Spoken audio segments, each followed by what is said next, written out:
Hey everybody, welcome back. In today's video, we will talk about how to change Wi-Fi password. So firstly, what you have to do is just open any browser on your PC and type in your router's default IP address in the URL bar.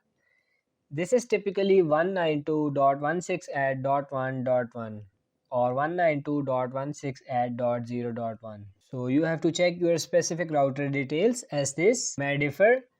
It's often written on the bottom or side of your router, listed as either an IP address or an access URL. Now log into the router using its username and password. The username and password are often both admin or user admin and can also often be found on the bottom or side of the router next to the where the default IP address is listed.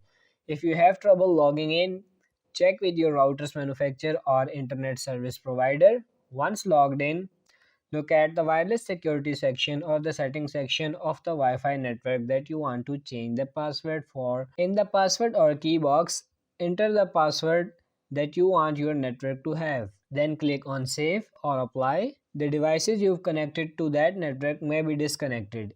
If this happens, you'll need to reconnect them with the new password. So that's how you can change Wi-Fi password. I hope this video helped you out. If it did, like this video and subscribe to the channel. Thank you for watching.